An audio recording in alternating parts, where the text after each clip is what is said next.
Hey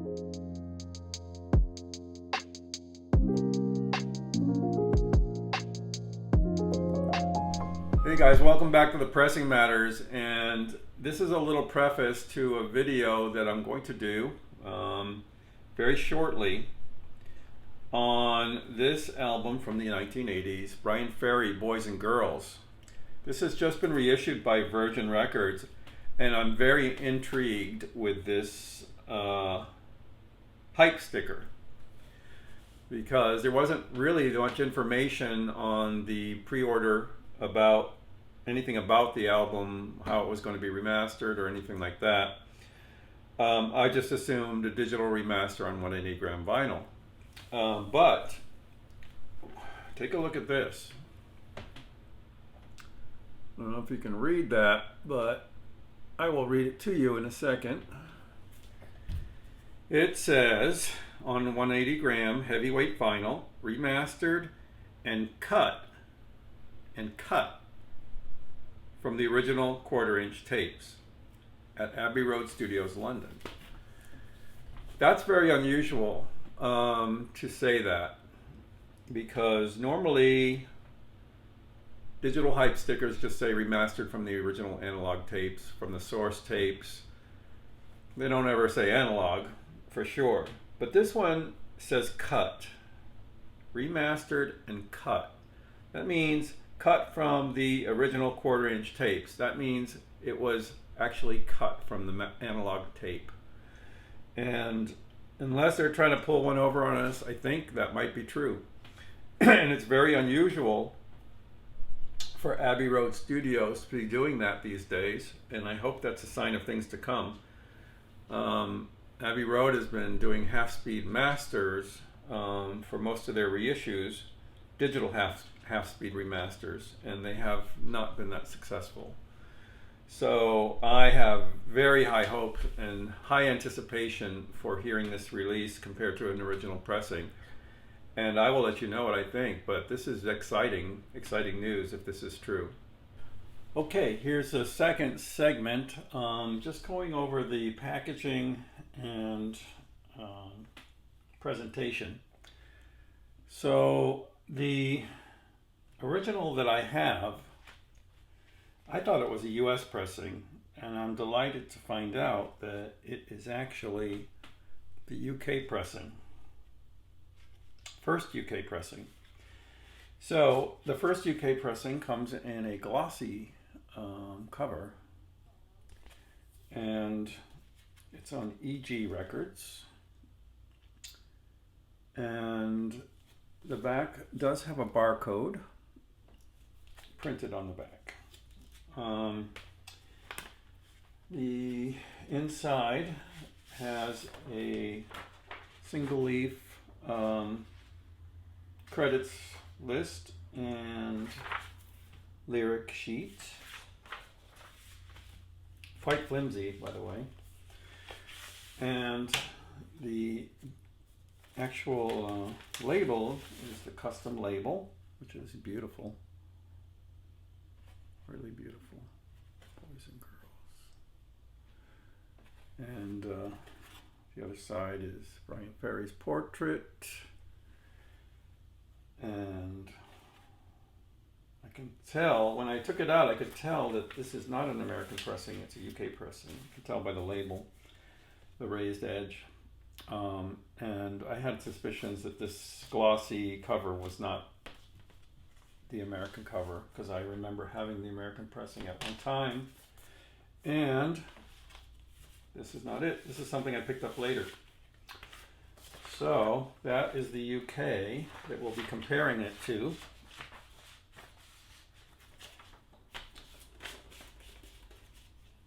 Now, take a look at the artwork comparison.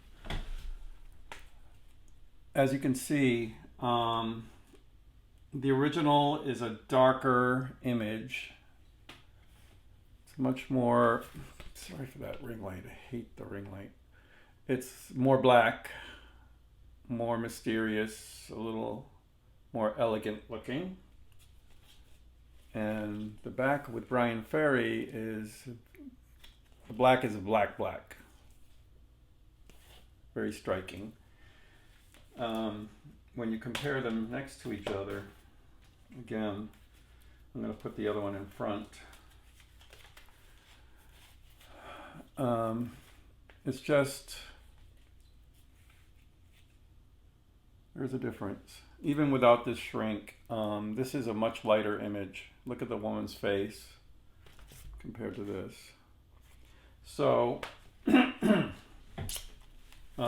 back, again, also seems to be a darker image on the original, as you can see there. Also, the original has a barcode here, and the reissue has decided to put the barcode on the shrink wrap, not to ruin the artwork, which is really nice. I like that. But overall, the original wins for image quality. Second one's not bad, but it doesn't have the mystery of the other one, of the original. So that's that. So instead of the flimsy sleeve, this flimsy insert, on this one you get quite a substantial sleeve.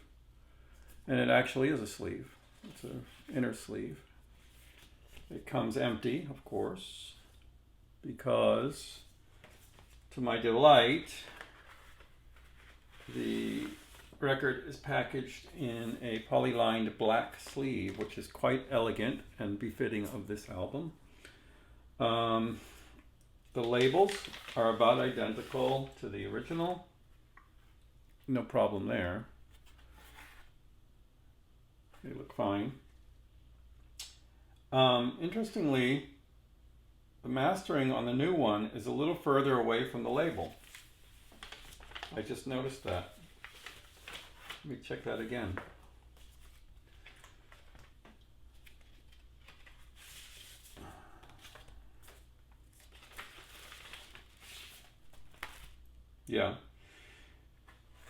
Yeah, this is, side 2 is mastered right up to the label almost on the British pressing, original British pressing. And it's closer on side 1 too. So we'll see how that pans out sonically. Other than that, let's see. The original is about 140 gram vinyl, and this new one is a very substantial 180. It feels heavier actually. So that is a difference in packaging and presentation. I'm going to play it now and take a listen and give you my impression. So let me tell you a little bit about my relationship to this album. It's kind of a funny story. Back in, I guess it was 85, when this was released, I was in New York from Boston, in New York from the weekend, to go to a party at the Saint nightclub. That was a big discotheque with just a beautiful place. That's a whole other story, but magical place. A bunch of friends and I were invited to someone's house who was supplying the party favors for this party. And this was in the afternoon, and he placed a tab of pure MDMA on everyone's tongue, and after about 20 minutes or so, this album came on, right when everyone was starting to feel it. And I had never heard the album before. I had heard Avalon, of course, in prior Roxy Music albums. But I'll tell you, hearing it under those circumstances was amazing. And this album has always stuck to me. It has a place in my heart. I don't know if it's because of that reason, probably, partially. But I also absolutely love Avalon. And This is kind of like Avalon Part 2. It doesn't use the same musicians as Avalon, but it does use the same engineer and producer. So it has a similar sonic signature, similar sound, and I think that's what Bryan Ferry was aiming for, to do kind of an Avalon Part 2.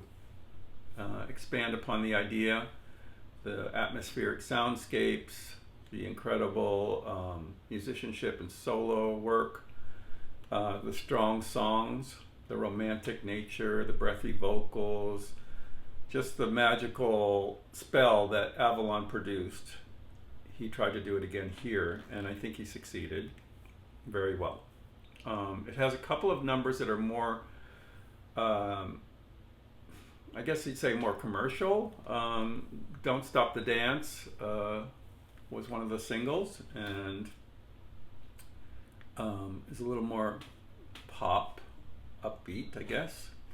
And what else? Slave to Love, of course, was used in the movie 9.5 Weeks, I believe. And that gave it a lot of popularity as well. Slave to Love sounds like it could come right off of Avalon.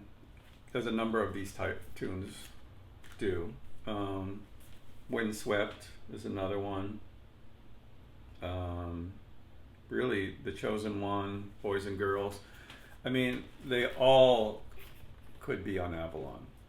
The difference here is the musicians used for this session. I mean, he pulled the cream of the crop as far as musicians goes. Marcus Miller, Mark Knopfler, David Sanborn, Nile Rodgers, David Gilmour, just to name a few that I recognized.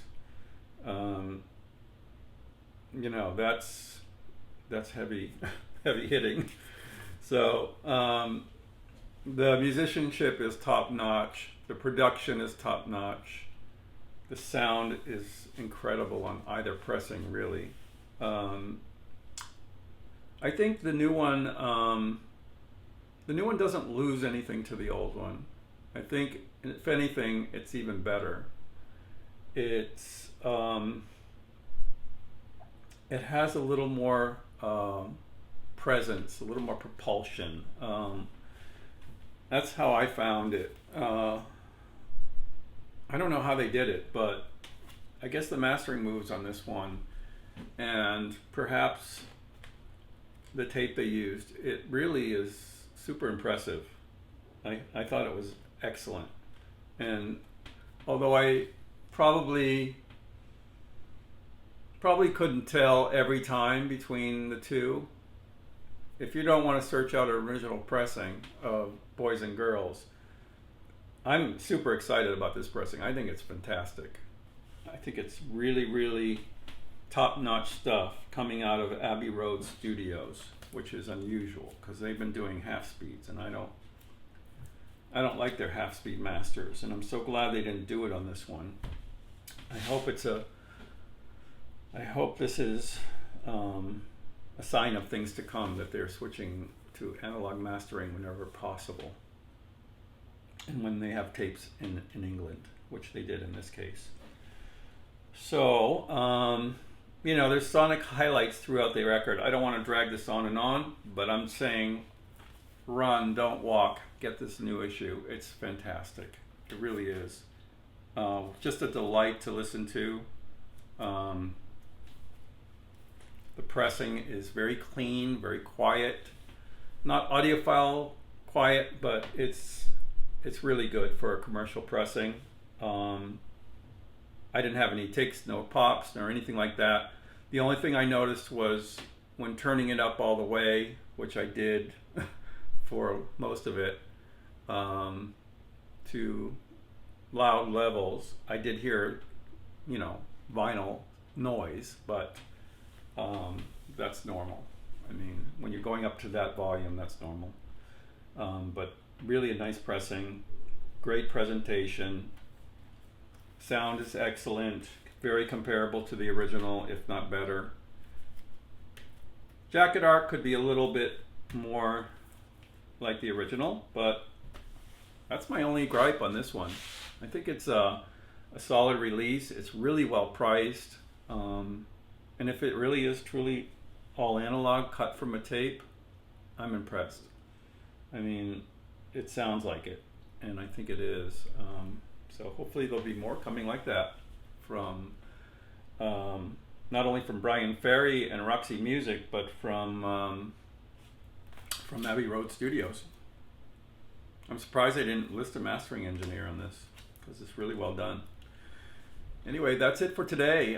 Thank you for tuning in to take a look at this new reissue. Thank you for watching and subscribing, and I'll see you next time.